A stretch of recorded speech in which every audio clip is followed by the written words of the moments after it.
we are out to create change, and not just because it makes us feel good, because that's what at least I feel called to do. And I just don't want to keep throwing things at the wall and hoping they stick.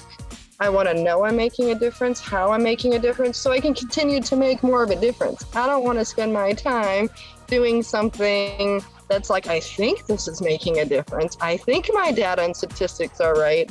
And then I'm getting further and further away from what is actually truly creating the change I'd like to see in the world.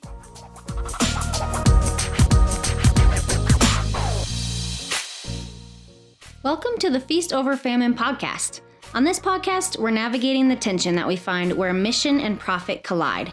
We're talking to CEOs, founders, executive directors, impact investors, and all of what we've identified as the global ecosystem of the social enterprise, business for transformation, business as mission landscape.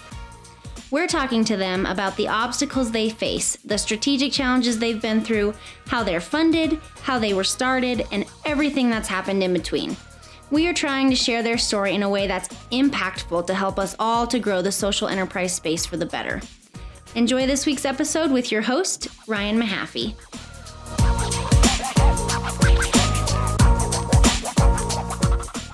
All right, everyone. Welcome to another week of the Feast Over Famine podcast. And we're so stoked you guys are here. Super excited to be telling the stories of social entrepreneurs and talking impact investing and different businesses and projects and organizations out there doing amazing stuff. And so I'm really excited to have Tracy Small from Hands to the Future on the podcast today. Known Tracy for a while through a couple projects. She's making waves in the Denver area and in Colorado with the handful of organizations she's been a part of and is a part of, and just really excited what she's doing. So Tracy, welcome to the podcast. Thank you so much. Thanks for having me, Ryan. It's a pleasure to be here. Yeah.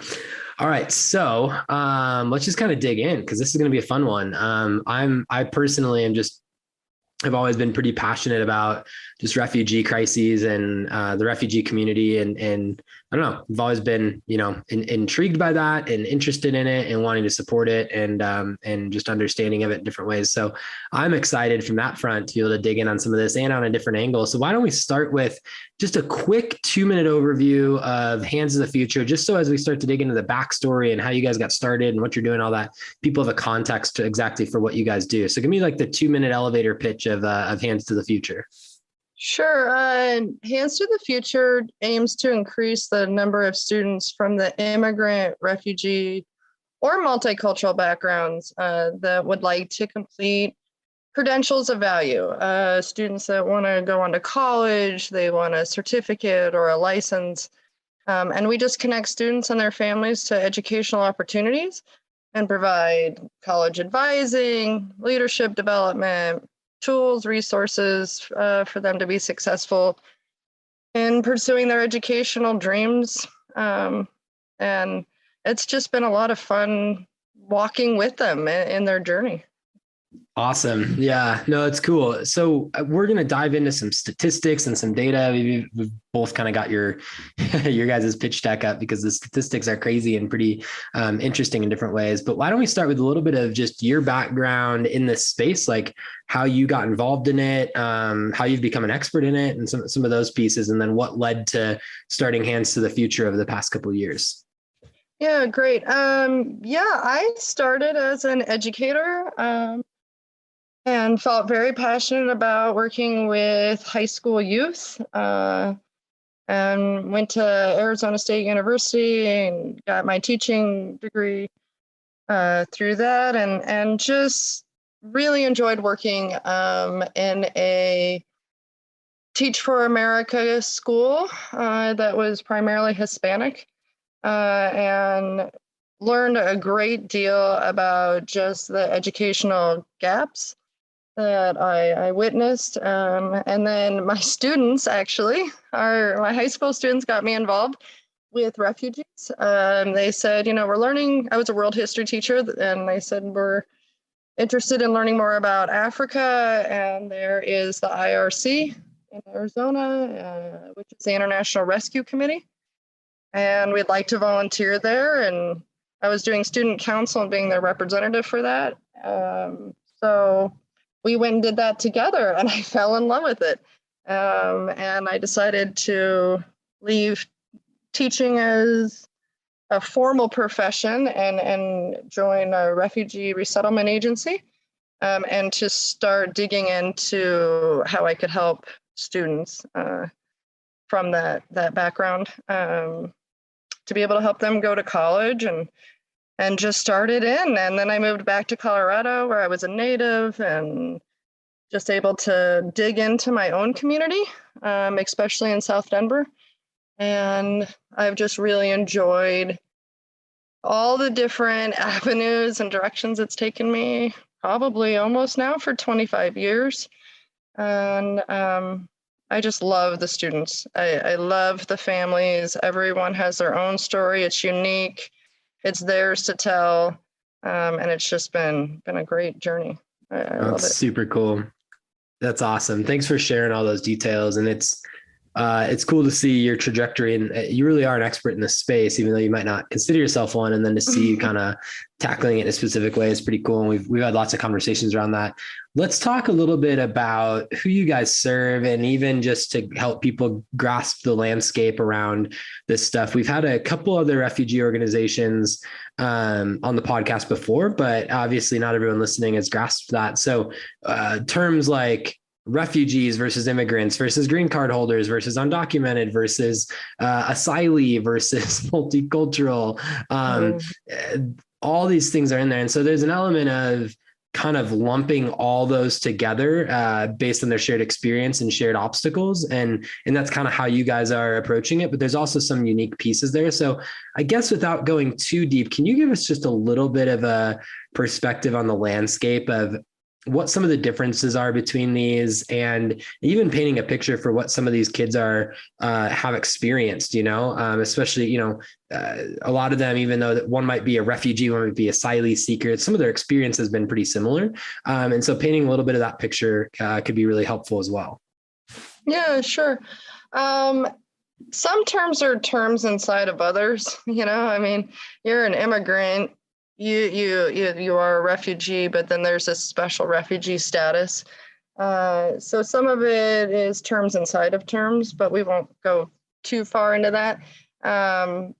But their experiences are shared in the sense of that they are new to this culture, right? First generation sometimes here in the United States. And so you have refugees, newcomer refugees. The difference is they've been here 5 years or under for a newcomer. And then after that, it's a status that, yes, they're a refugee, but they may be searching for naturalization, for citizenship, for those type of things, but were once a refugee. Unaccompanied minors, they come without parents. Asylum seekers, they were maybe here in the country, but now they can't go back home, so they're looking to stay in the United States. Maybe they were on a student visa. I think we know a little bit more about undocumented, that they've come over somehow, and sometimes maybe their parents made that choice for them, and now they're here, and they need to get their proper paperwork. Second language learners, sometimes they were maybe even born here, but their parents have brought them, in a different cultural setting to be able to have them have a better life, or for what their parents believe to be a better life. And the terms will keep growing and changing. Now we're in, humanitarian parolees, and we're talking about that with the Afghanis, and SIVs, a special immigration visa, usually for our Iraqi interpreters and translators. So it does change, but the important part is we are all immigrants, whether that was from our grandparents, but unless you're a Native American, we've all been an immigrant at some point in time, and the challenges of being in our melting pot that we call, and not just having one national, one area to be. So It is Yeah. complicated and people get pretty hung up on it, but I think the important part is just to have a welcoming voice. We welcome people.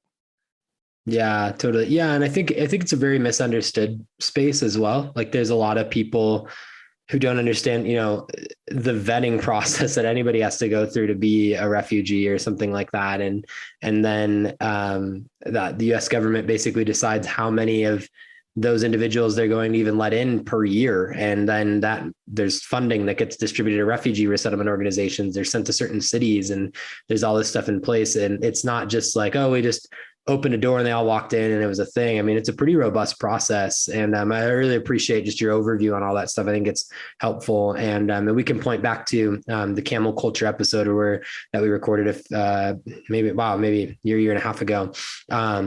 And where we went a little bit deeper on that and provide some resources, which is cool. So and you kind of talked a little bit about it, but as it relates to kind of college education, post-secondary education, talk to me about the experience and opportunities and what the real challenges are for kids in that space. Because it's really basically the heart of what you guys are doing is saying like those kids that have experienced this stuff and either grown up here, just come over here, like they need a different level of support to be successful as they pursue education and skills to kind of advance in their career.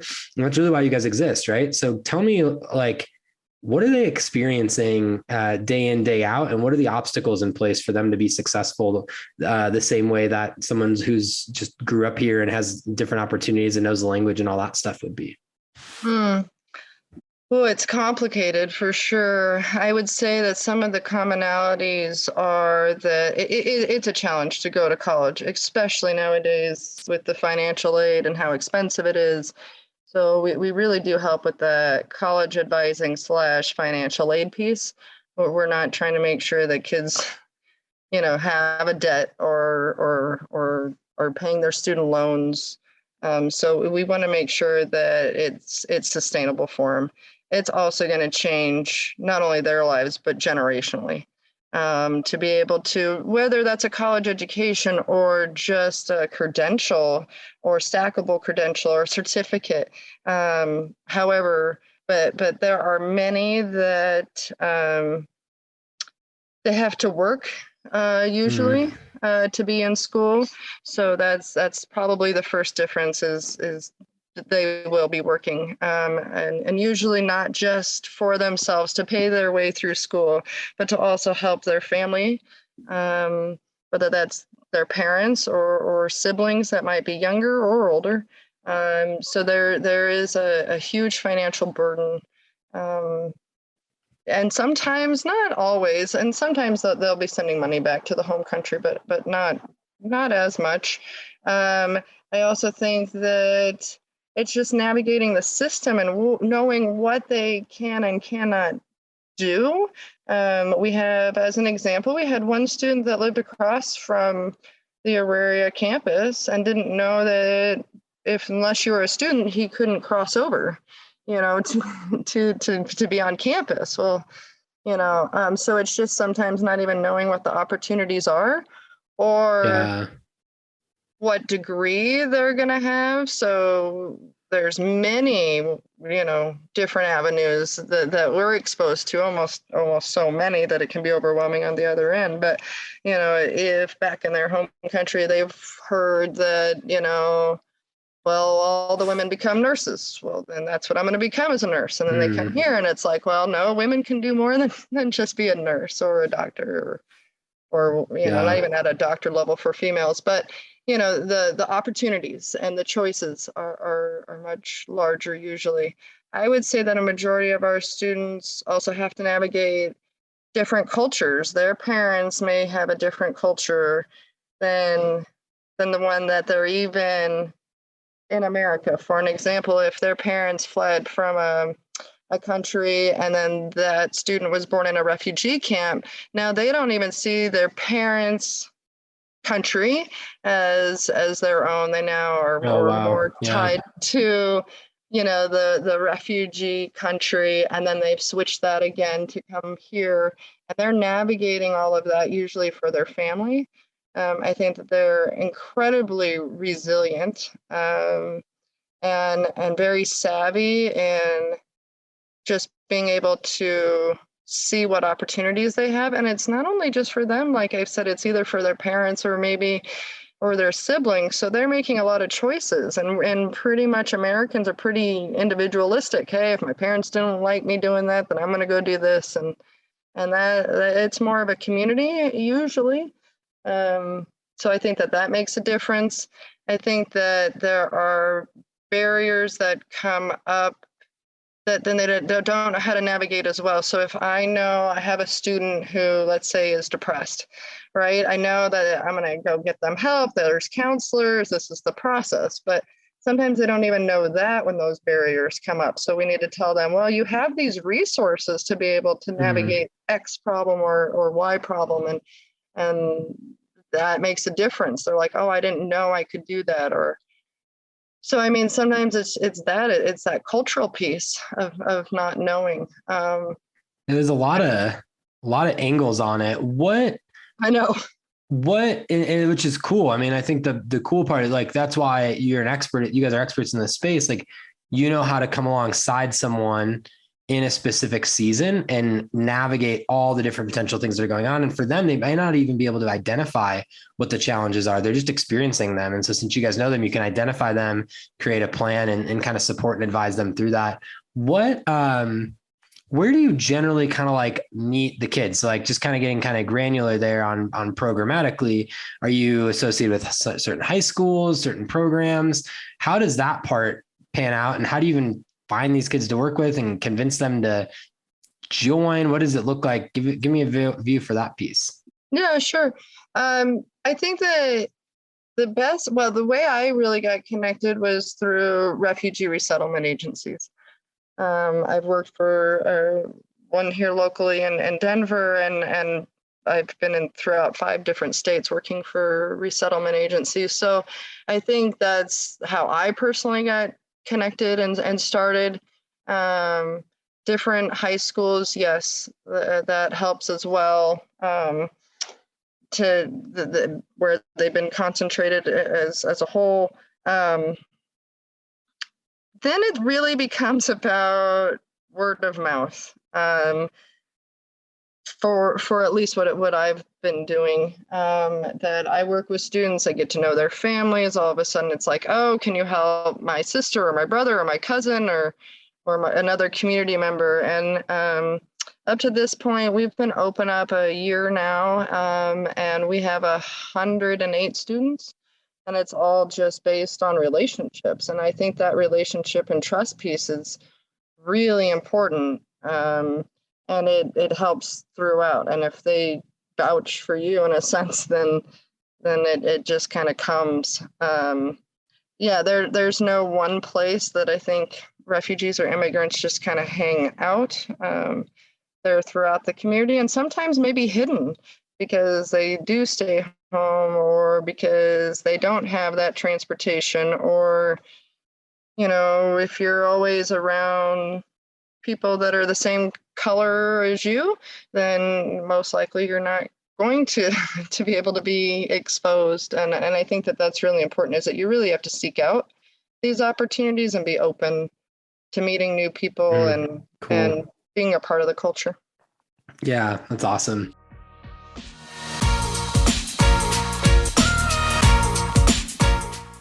All right, everyone, I want to take a quick break from today's episode and just share a little bit about Impact Foundation, who's got an incredibly awesome model of using impact investment, charitable dollars, and funding tons of projects all over the world right now.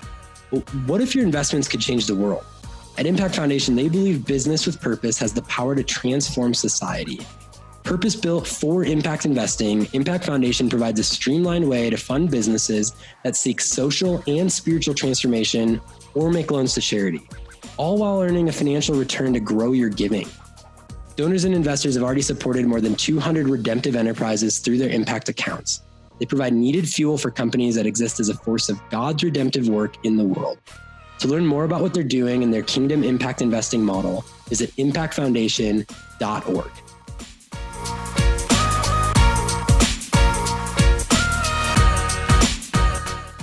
So let's transition then a little bit into like what programs look like, because we can go off the deep end. And I think there's a cool chart that in your guys' pitch deck that is basically kind of a like a career journey, right? And so I'm looking at it. You got kind of junior high school, senior year, something called a summer melt, right? College, career, and education credentials and alumni. So maybe we could walk through kind of just briefly like what that trajectory is. Like, when do you start working with someone to when you guys stop, and what kind of seasons of life are they in?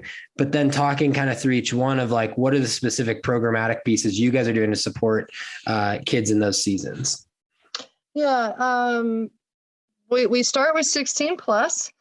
So that basically your junior year of high school, and we're engaging families, we discuss future possibilities, connect to experiences, maybe volunteering, collaborating with high school counselors. And in that junior year, then we do go to senior year. We have a program called the Leadership and Scholarship Program.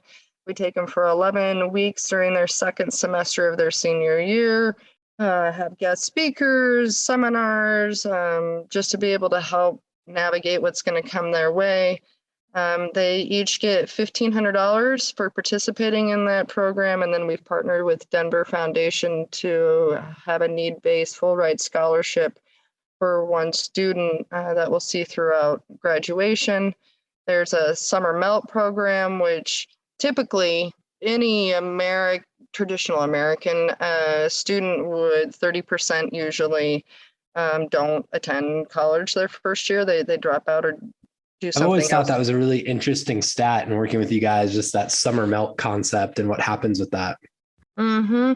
And so we help stay connected and communicate and make sure that they're ready in that summer melt. And I think it's more of the connection piece and eliminating fears that I think we all have of, what am I going to do now that I've graduated high school and I've been doing this my whole life? And there's just some natural tendencies and fears anyway. We introduce them to other Hands to the Future students, people that are already on that campus, just to help with that.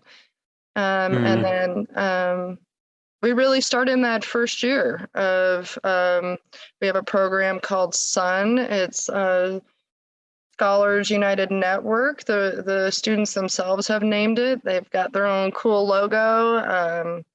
And that's peer mentoring. So it's one-on-one peer mentoring. It's on their college campus.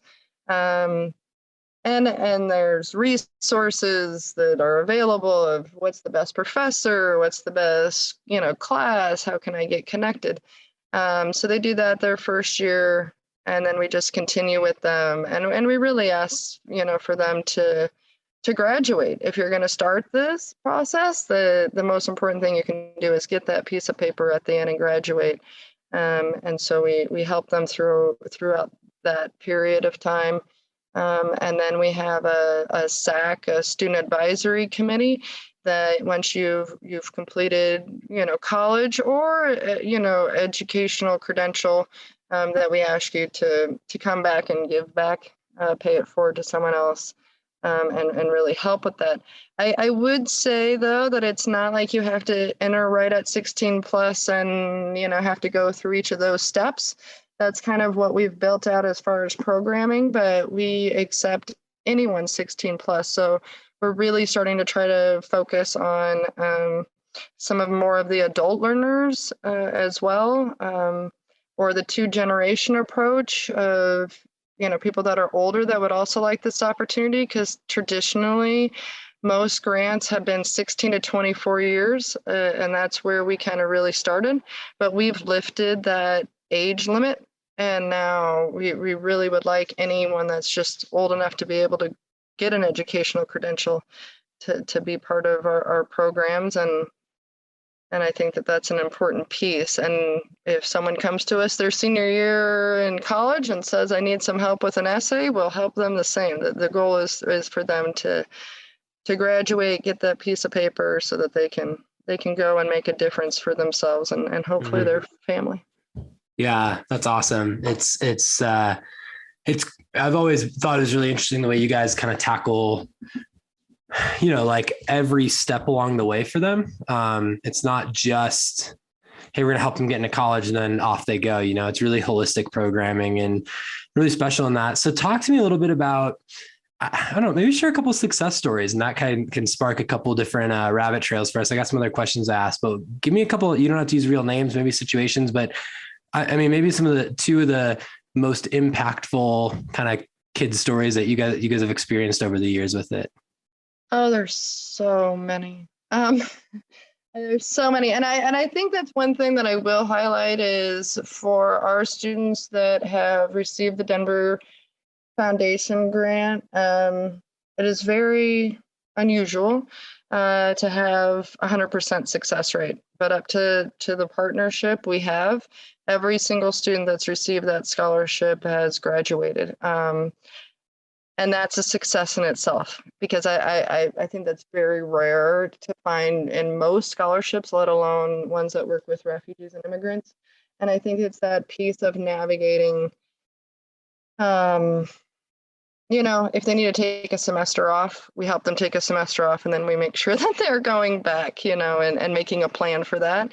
That happens. So I just want to highlight all the success stories of all those students, because that's and pretty how many significant. students does that represent? So when you say like 100% success, I mean, how many students does that have been through that and received that scholarship? I might be a little off, but at least 10. Wow.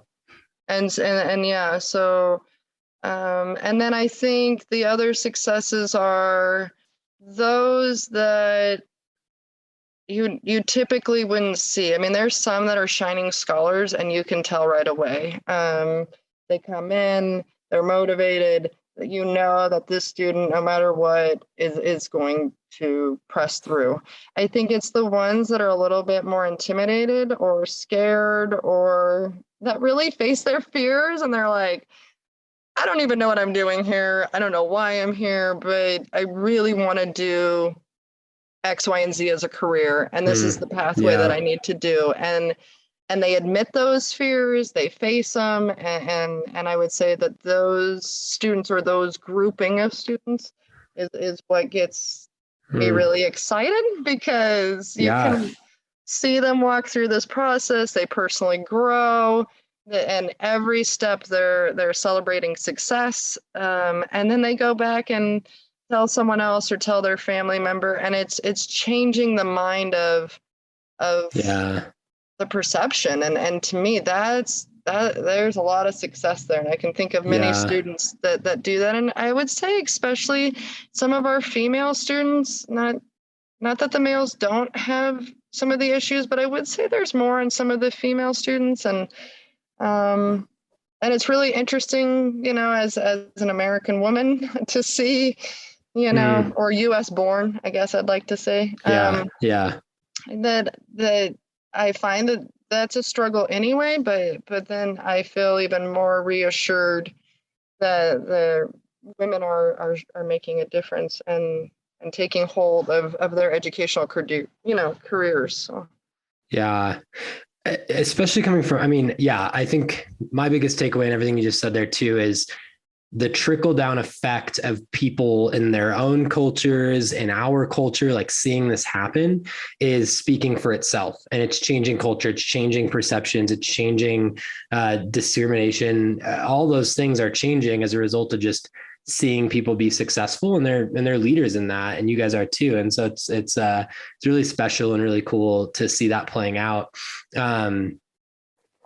Talk to me. So I'm going to shift gears a little bit, and thanks for sharing all that. So the gear shift. So a lot of people listening to the podcast might say, Ryan, like, this is a social enterprise podcast. This is, you know, like how does Hands of the Future fit into that? Like what is the thought there? And so one of the reasons I wanted to have you on is I think a lot of times, obviously social enterprise is mainly, we define it as a utilization of the global economic marketplace for social good, right? An exchanging of goods and services and business models that create fiscal self-sustainability for different organizations out there. But I do also believe that the nonprofit world, taking cues from the business world of operational efficiency, strategic scaling, excellence, accountability, performance management.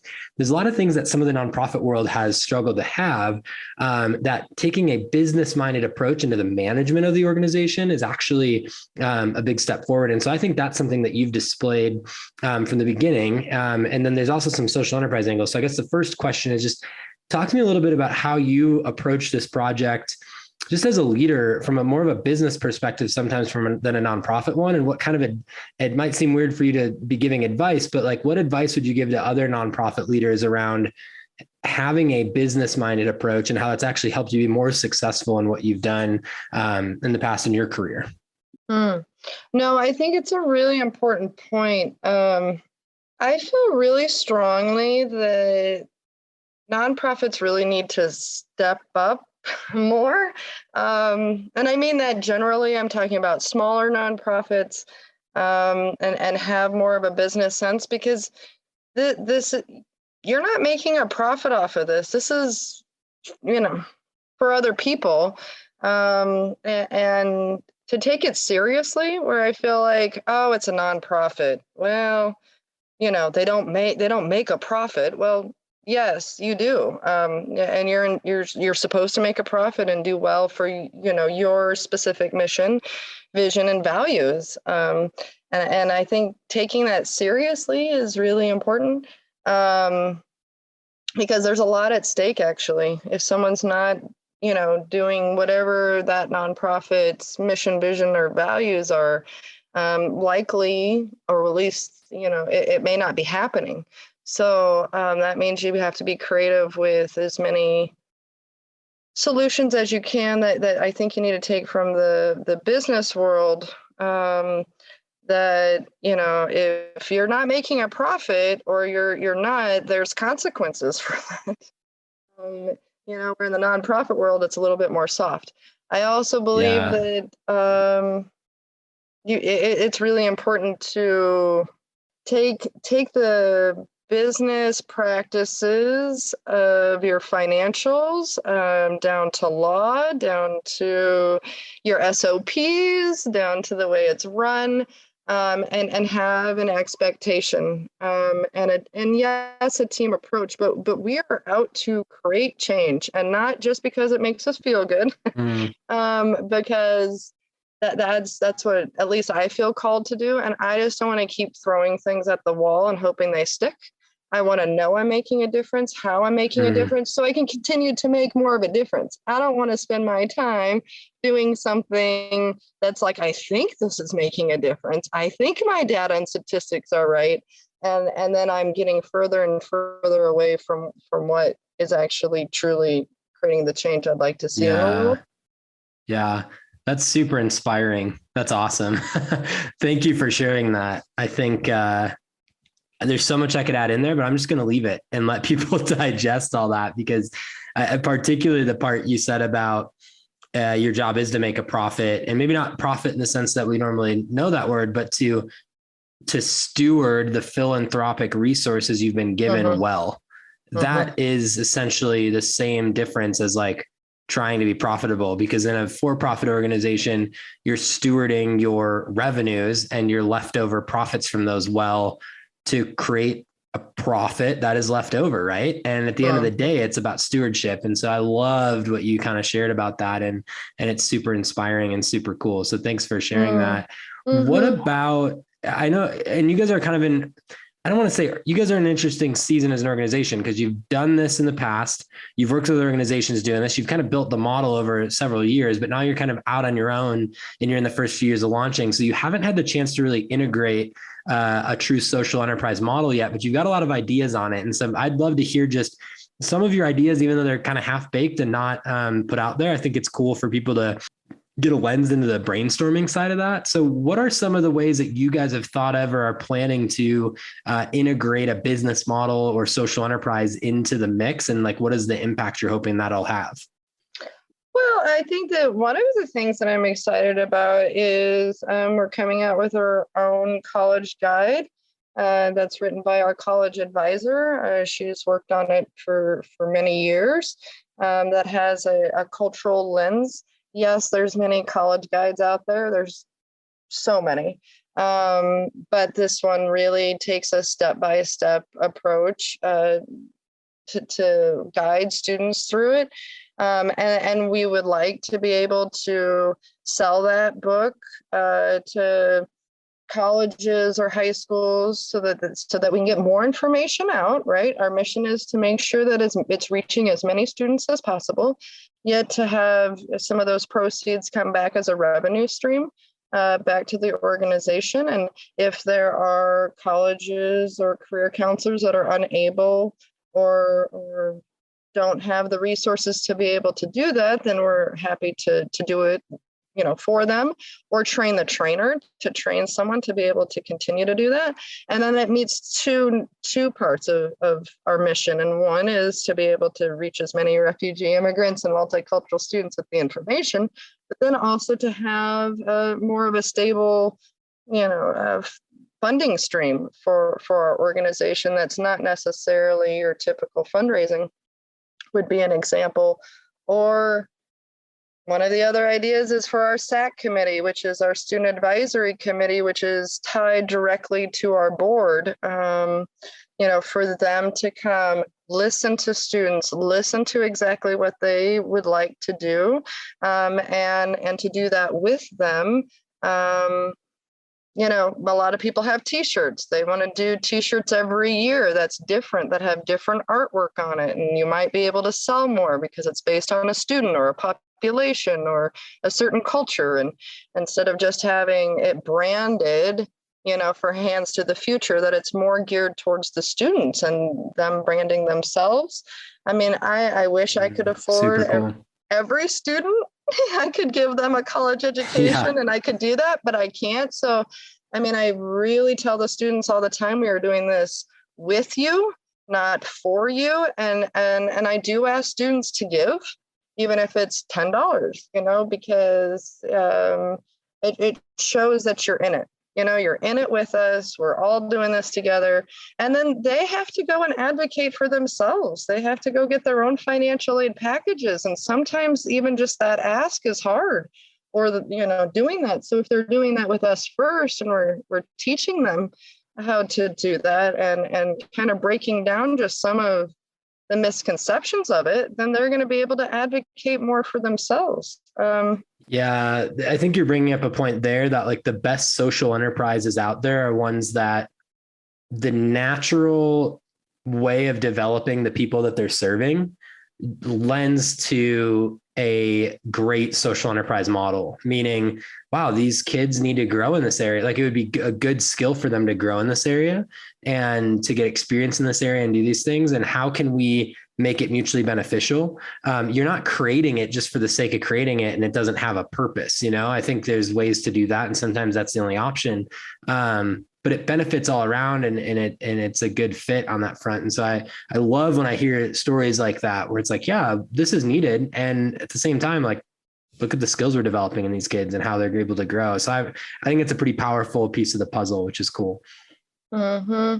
No, and I love it. I love collaborating with them, and then they come out and give such great ideas and such heart. Mm-hmm. And I just learned so much that I just feel like I'm changing and growing, and I needed something like that in my life, that I know I'm not going to outgrow the organization. It's just going to constantly be adapting and changing.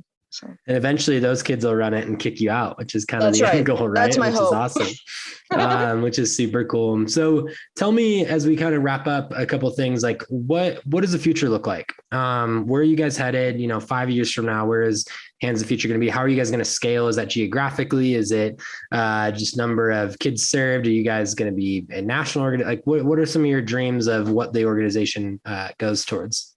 Gosh, there's a lot. There's a lot there. We have so many wonderful avenues we could go. I think first and foremost, I want more money in the pocket of the students. So right now we have our $1,500 scholarship. I would really like to increase that as far as the amount and how many we're offering in different areas. right now it's mostly, it is only high school seniors. So I would like that, especially at the upper classmen level. I think more money in their pocket instead of programming is important. So that would be one.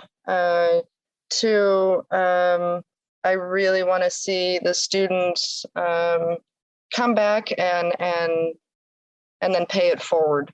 I see that there's been a lot of students that they get their degree and they just kind of have moved on in the past. So I would really like them to represent and show what's possible. I think we will stay here in Colorado for the time being. It's hard. We already have, one employee in New York. We have lots of people that have already started to say, well, we need this in our state. And I agree with that, but it has to be a strong foundation, I think, here in Colorado. Each state's so different with colleges and how that's done. So we would have to take that and be very careful with that. I do see that it needs to be an alternative to a lot of the refugee resettlement, where it's very workforce based for refugee resettlement. And I think there needs to be an educational avenue that is coming. It's here. I'm super excited about. I think I just read there are 34 universities and colleges that are going to accept refugees from resettlement to be on the college campus, and we're bringing communities to the college campus. I think that's great for the college campuses, for students that are learning that are not going to be able to be in these countries, and for the families. I just think there's so much that's opening up, and I just hope our students are leading the way and they're teaching, and we're going to do it hand in hand with them. So whatever they see their future to be is what will be the future for Hands to the Future. Yeah, awesome. I love those. Again, the vision's always, I love it when the vision is bigger than the organization. It's like, look at this massive cultural movement that we can make. That's when an organization, I think, keeps the eye on the prize and does some cool things. So how do, obviously we try to keep the podcast pretty timeless, meaning we want people to be able to listen to this episode in 3 or 4 years and get something out of it. And obviously you guys will change, but, we're going to be releasing this in the next couple months in spring of 2022. You guys have a major fundraiser coming up in May. How do people get involved? That maybe that's one way is they can support that. And obviously we have listeners all over the world, not just Colorado. But how do people get involved if they say, wow, Tracy, this is amazing. I want to do something. What are the kind of the layers of what that can look like? And I try to keep this as simple as possible, to be honest, because there's so much to do and people have such great ideas that I would just encourage them to contact me. There's a lot that can be done internationally, nationally, here in Colorado, that can be done. And I really feel that no matter what, business or government or whatever sector you're in, there's a way to make a difference and a way to connect. And I just encourage that if it's touched someone's heart or that they're interested in learning more, that they contact me so we can just have a one-on-one conversation. I'm a little reluctant to say, hey, we have these volunteer opportunities and this is how we plug you in. I would really like to get more plugged into someone's life and see what talents and assets they can bring to the table. Yeah, love it. Well, Tracy, thanks so much for being on the podcast and sharing what you guys are doing. I'm excited about it. I'm excited to have you on in the future and hear how things are going and to continue on the journey with you guys. It'll be really cool to see more and more kids served every year and what impact they go on to have in the world in some special ways. Well, thank you so much, Ryan, for having me and representing Hands to the Future. You have just been a great partner along this last year for us, and I'm just excited what we're all going to do together. So thank you.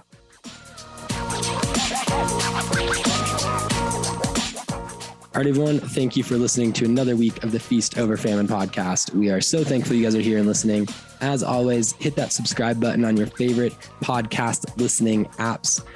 We would love to keep you guys up to date on new episodes that are coming out when we're launching new episodes, when we're launching new seasons, and everything in between. So when we're in season, episodes are dropping every single Wednesday. Hit that subscribe button. Make sure you're up to date. Also, if you're loving what we're doing, be sure to follow us on Facebook, Instagram, LinkedIn, where we're constantly posting about our projects, what they're doing, what kinds of things we're working on. We'll recycle some podcasts, things about our partners, all sorts of fun stuff that you want to see. So hit us up on Facebook, Instagram, LinkedIn, all that kind of stuff, and check out what we're doing there. And yeah, we're stoked that you guys are listening. We hope this has been really fruitful, and we will catch you guys next week.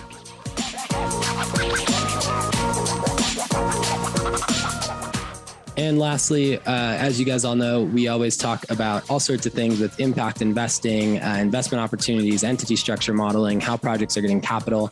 And as a disclaimer and a reminder, Feast Over Famine does not provide legal, tax, accounting, or other professional advice.